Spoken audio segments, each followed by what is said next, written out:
코스피 9천 시대가 열렸습니다. 불과 이재명 정부 출범 1년 만에 한국 자본시장에 새 역사를 썼습니다. 현재 9,200을 기록하고 있습니다. 주식시장 정상화를 향한 정부의 강력한 의지 그리고 자랑스러운 우리 기업의 끊임없는 노력이 시장에 대한 신뢰를 높인 결과입니다.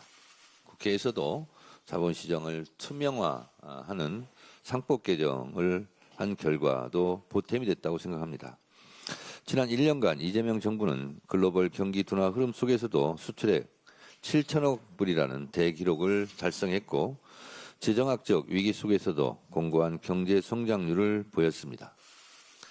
중동 전쟁 위기 속에서도 이재명 대통령의 탁월한 위기 관리 능력으로 코스피 시장이 안정적으로 성장할 수 있었다고 생각합니다.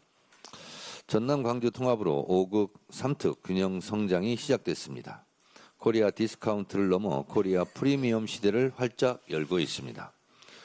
대통령 잘 뽑아놨더니 나라에 좋은 일이 많이 생깁니다. 이재명 정부의 성과가 민생 곳곳에 퍼질 수 있도록 국회도 최선의 노력을 다하겠습니다. 어제 이재명 대통령께서 성공적인 유럽 순방을 마치고 귀국하셨습니다.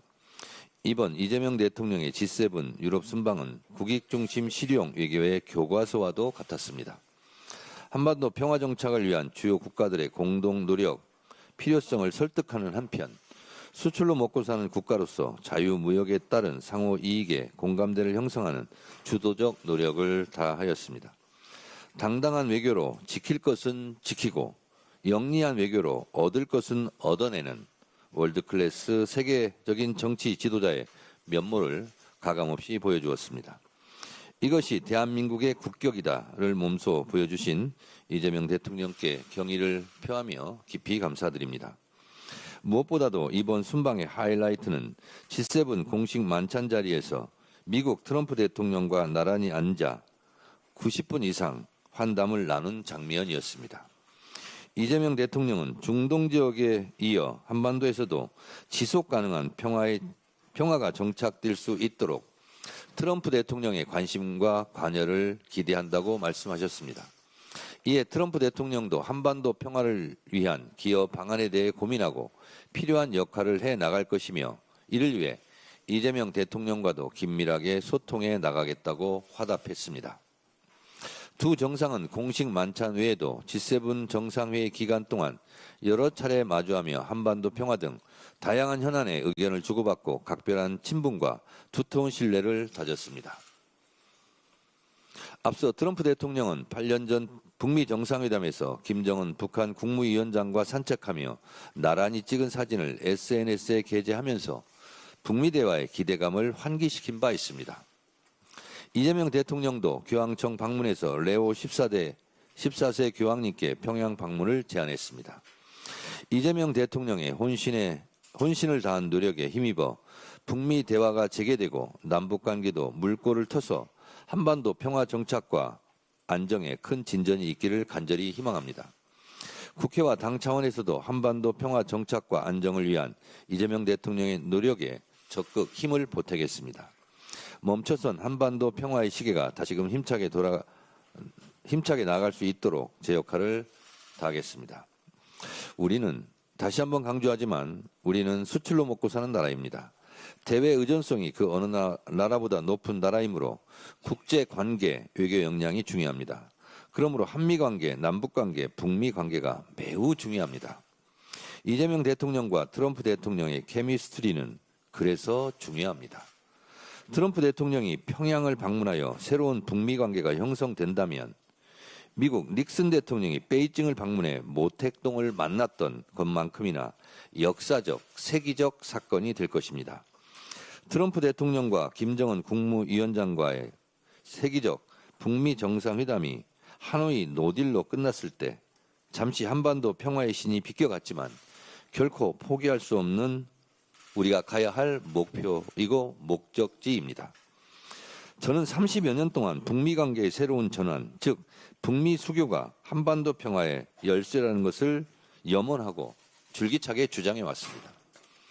그 평화의 문을 열기 위해 김대중 대통령은 6.15 공동선언으로 첫 발자국을 뗐고 노무현 대통령은 군사 분계선을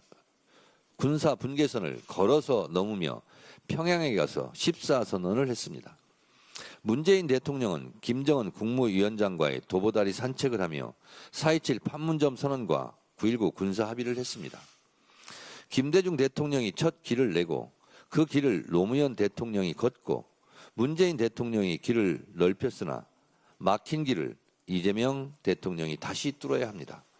한반도 평화의 여정에서 같은 방향을 보며 걸었던 평화의 길이 이재명 정부에서 다시 활짝 피어나길 소망합니다.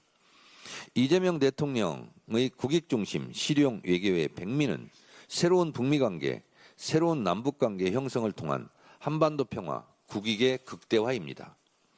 새로운 외교 역사를 굵직하게 쓸 역대급 업적이 이재명 정부 내에 이루어지길 진심으로 바라고 응원합니다. 한반도 평화의 숨구멍이자 전쟁 방지턱인 개성공단도 다시 가동되고 금강산 관광길도 다시 열리길 소원합니다. 다른 분야나 정책도 그러하겠지만 특별히 한반도 평화 남북관계는 김대중, 노무현, 문재인의 바통을 이어받아 그동안 축적된 지혜와 노하우를 이재명 정부가 10분 활용 계승해야 합니다. 로마는 하루아침에 이루어지지 않았습니다.